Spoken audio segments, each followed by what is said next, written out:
Hey y'all, welcome to the channel. Today we're checking out the north versus the south of England. Who wins? Hey there, fellow travelers. Mark here with Walter's World. And today Hey! we're here in Liverpool, England, and today we're going to talk about are some of the differences that tourists will notice between the north of England and the south of England, okay? And the thing is, you'll hear about this kind of north-south divide in England and how people kind of perceive people from the south when you're from the north and how people from the south perceive people from the north, and the same kind of thing. So like the northerners would say, oh, well, the southerners, they're snobs, they're tech people, they're finance, they've got farms down there. And then the southerners will say, oh, the people in the north, oh, they're cheap and it's just industrial land. And they have all these stereotypes with each other, and it's kind of funny to see them kind of go back and forth. And you see this all over in the U.S., there's the stereotypes of the north versus the south. In Germany, you've got northern Germany and Bavaria, and you see these things all around the world. And England is no different, but for a traveler, I think there's some differences that you might want to know about. Okay, yes, I'm an American. Yeah, in the U.S., there's a north and a south. The north is considered like,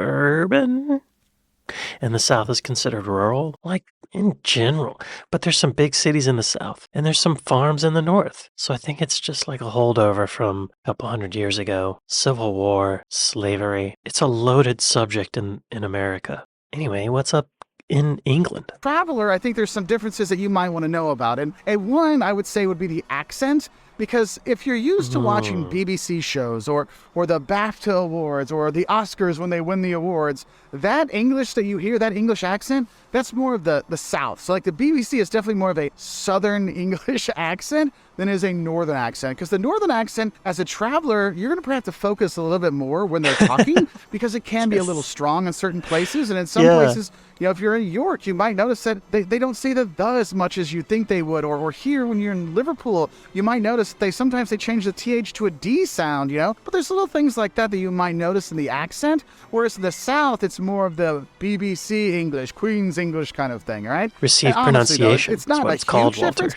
But it is something you will notice, and that's why when you watch shows, they make sure that they're like, oh, you're from the north. I can tell from the accent. Even in Doctor Who, they did that. That's so interesting because it's the same, like, in America, you got your New York and your Boston accents. They got, like, the soft R's and they talk like this, kind of like this. Hey, motherfucker. And the South's more like, hey, tell your mother I said hi. Bless your heart. We've been missing you on Sundays and Wednesday evenings, so come on back to church. Now, the accent's one thing you're going to notice. A second thing you're definitely going to notice when you come here are the prices. And I'll be honest with you, traveling in the north of England is significantly more affordable than traveling in the south of England. Because when people talk about going to the south of England, most of the time you're looking at going to London. Like, that's the big thing there. You might go down to Brighton or Bath, maybe Canterbury to see those things. And what you have to realize is in the south, it is more expensive. Accommodation, living down there, the rent, even the museums seem to be more expensive in the south than here in the north. And if you come to the north, like I was over in York, I had a wonderful inn I stayed in for basically half the price of anything I could find in London that was actually halfway decent, right? So your money can go a lot farther. So if you're going to come to England, go to London for a bit and then come explore the north or get out of the south if you want to save your budget a bit more and kind of travel up here, going to places like York, going to, coming here to Liverpool. There's all kinds of places you can go. Yo, I want to go to Liverpool and Manchester and the Cotswolds and York and Yorkshire and the northeast. Any larger city is going to be more expensive, really. Like the larger the city, the more expensive it's going to be. I don't know if that's a direct correlation, but in my personal experience, it is. I live in Los Angeles now, and I used to live in Atlanta, which is still a big city. But I went back to Atlanta in January, and I took a friend out for dinner, and it was $25 for both of us to have a good dinner. I couldn't believe it. In Los Angeles, it would be like $25 per person. I mean, that's double. I couldn't believe it. It felt like I felt so rich all of a sudden. Like I could have anything. It's half the price. Everything's half price. It doesn't work out that way exactly, but I imagine it's a similar experience. Manchester.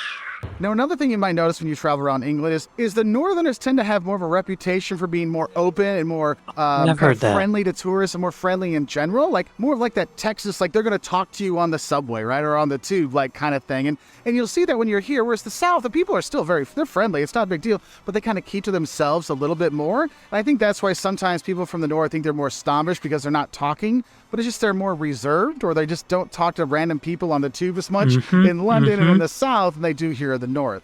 Yeah, same in America, but flipped. In the North, people are not quite as friendly. In the South, people are super friendly. Southern hospitality is what they call it. Because people are more laid back, they've got less going on, so there's more time in the day to just sit back and chat about whatever, the smallest little minutia if you want. In the North, it's faster. People gotta get to work. I'm working at a bank. I'm selling stuff. I gotta get there. I gotta get there. Look at the ticker. The stock market's going. I gotta buy and sell. Same, but flipped. Am I crazy? I think it probably comes from also the amount of people that are in a place. Because if you're in somewhere with 9 million people, if 1 in every 10 people is a scammer, that's a lot more scammers and grifters and con people you got to look out for. So when you meet a stranger on the street, they could be out to get you. So there's a little more suspicion towards strangers in larger cities. Whereas if you're in a small town, probably everyone knows each other. And even if so when you see a stranger, there's probably less likelihood that they're going to be a scammer or a con man. And if they are, word gets around quick, and that scammer or con man will be driven out of the little town, or tarred and feathered, or murdered and buried their body, and no one will come to find them. But honestly, as a traveler, one similarity, if you're in the north or the south of England, people will be helpful with you if you have questions, whether it's about the trains, it's in a museum, it's looking for a store or a restaurant or what to eat. People will be friendly no matter if it's north or south. And that's one of those things. I can't say that's the case in America. Sometimes people are in too much of a hurry to really give you directions to FAO Schwartz. You know, I lived in New York for a while and I worked at a recording studio. And the recording studio was just off of Times Square. Like, there used to be this show called Total Request Live in Times Square. It was an MTV show. And one day, NSYNC showed up at Total Request Live and I couldn't get to work because there were thousands of little 14-year-old girls crowding the sidewalks in Times Square. I couldn't get by. And I ended up yelling at people to get the F out of the way. And when I got to work, I took off my jacket because it was freezing. First of all, I derobed and I thought, oh my God, I'm a New Yorker. I did that stereotypical thing that New Yorkers do, that you hear about New Yorkers doing, yelling at tourists to get out of the way. I did that. And I get it. I understand. Oh, I had a 90-minute commute. Riding a subway and then walking half a mile. It's not fun. It puts you in a bad mood. So when there's 1,000 14-year-old girls in the way, you yell at them. Sorry. It happens. I'm a different person now. I'm more laid back. I'm a Southern California dude now. I don't yell at people.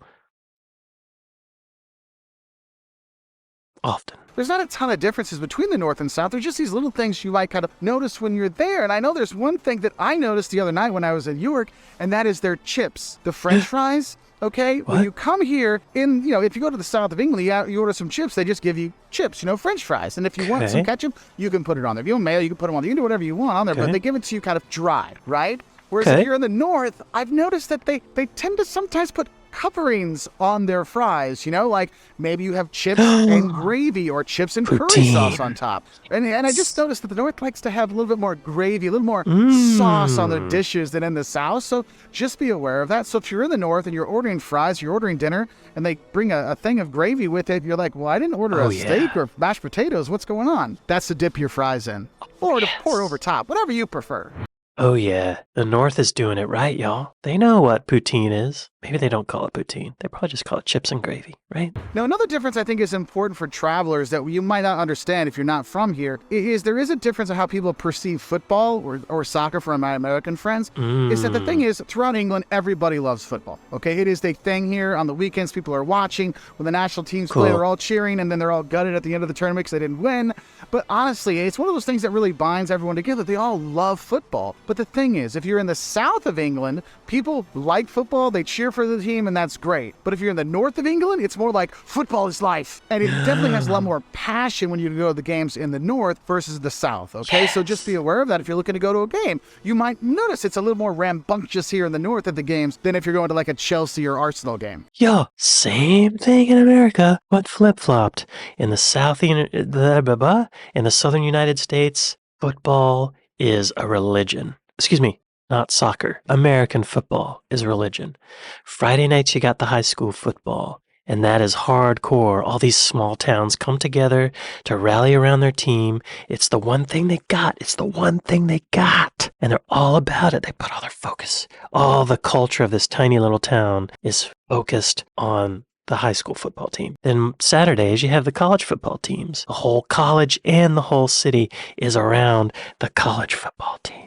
And then on Sundays, you have your pro football. And then there's Monday night football. And now actually, a few years ago, they started Thursday night football. Thursday is pro football. Friday is high school football. Saturday is college football. Sunday is pro football. Monday is pro football. And then you have Tuesday and Wednesday off with no football. Anyway, y'all, it's the same. Just flip-flop. Now, another thing I think is important is if we look at the weather, and you notice I have to squint because the sun is so bright when I'm here, and that's just it. Like the weather in England in general, it's not raining all the time. You have different weather patterns when you come through here. I mean, honestly, beautiful. The last 3 times I came to England, I got sunburn in the summers, okay? It does happen, but I will say this. The north of England tends to have a little bit worse weather than the south of England in terms of rain and snow and overcast skies, so it's not a huge difference, but it is a noticeable difference. So, same in America, but not flip-flopped. And that's because of science. It's colder in the north, warmer in the south. Just get yourself some sweet tea with some ice in it,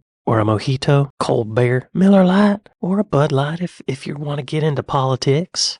And then I think it's important when we talk about the North versus the South, I think there is one thing that's important to mention that both the North and the South do agree on, is that they don't agree on where the North begins, where the South begins, where the North stops, where the South stops. So that's the one thing they agree on, is that they don't agree on this. Okay. On where the North begins, where the South begins, where the North stops, where the South stops. The one thing they do agree on that is that the Midlands is not the North and the Midlands is not the South. So they both kind of don't want the Midlands with them. And so they do agree that neither want the Midlands to be associated with them, all right? So what are some differences that you've seen as a traveler coming here to England, the differences between the North and the South of England? And if you're from England, please let us know as travelers, what should we look for to see the difference between the North and the South? Because sometimes you don't notice much, because like cities like Liverpool, they're gorgeous. And so it's one of those things that maybe we don't see, but let us know in the comments below so then we can all find out a little bit more about some of the differences and similarities of different parts of England.